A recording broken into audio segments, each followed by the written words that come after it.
Someone sent me feedback to my video, and that reminded me of Kenji Miyazawa.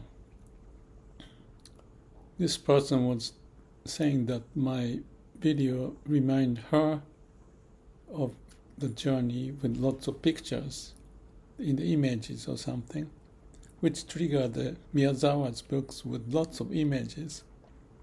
So I sent back this first phrase from one of the books called Restaurant of Many Orders by Kenji Miyazawa.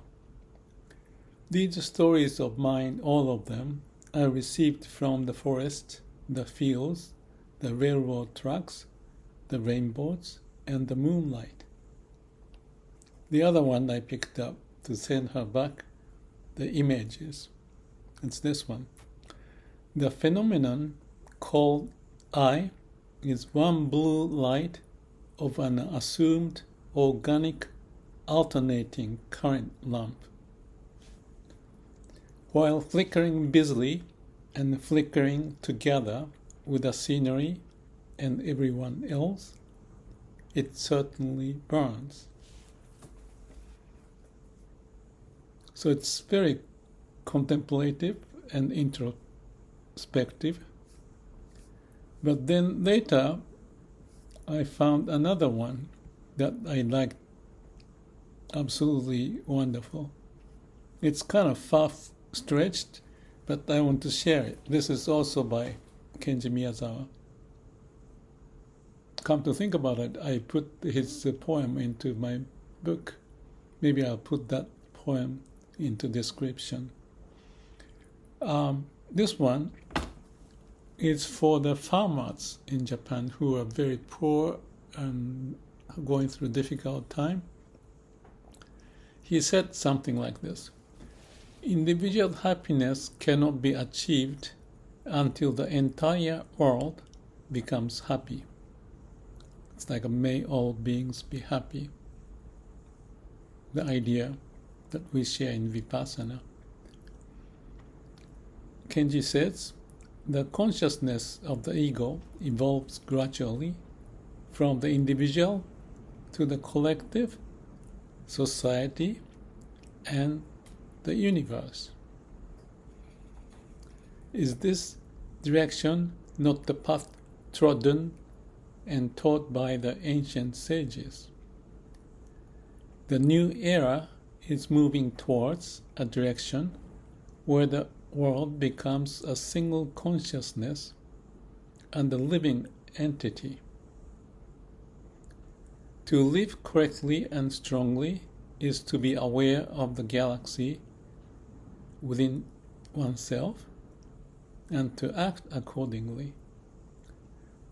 Let's seek the true happiness of the world. Seeking the way is already the way.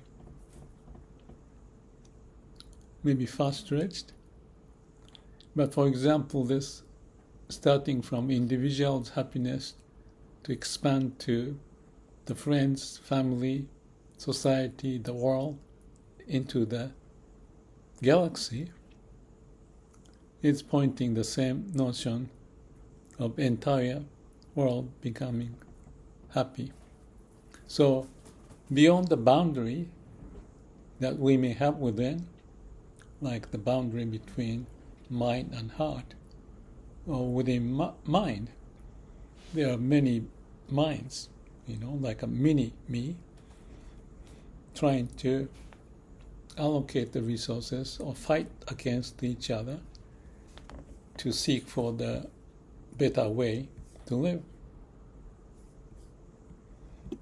So Kenji Miyazawa is speaking to us with such image, and the point about the flickering blue light within us remind me of being transparent, light flickering. So life energy is burning as a whole, and that energy is expanding from within to without. Like I said, this may be considers us too much to handle for the modern day world, people living often with difficulties. But because of difficulties, we may want some image, and as we climb up the mountain of life and look around and have different references, including those like Kenji Miyazawa. Unfortunately, he passed away when he was perhaps 37 or 39 years old, and that's the poem titled Withstanding the Rain.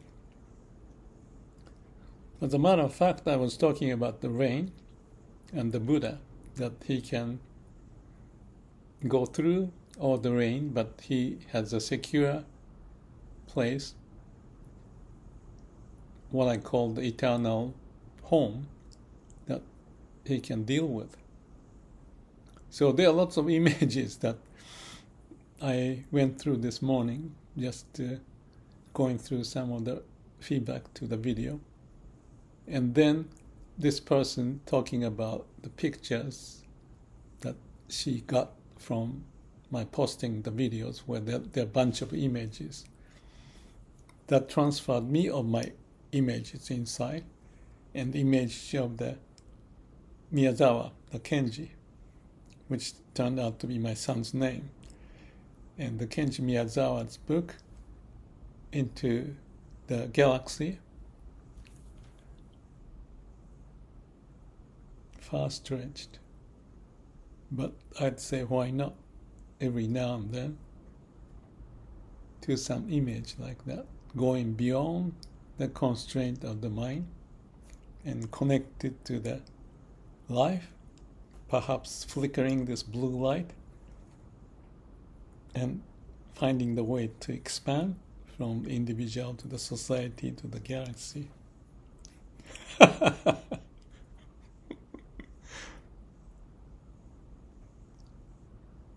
Thank you.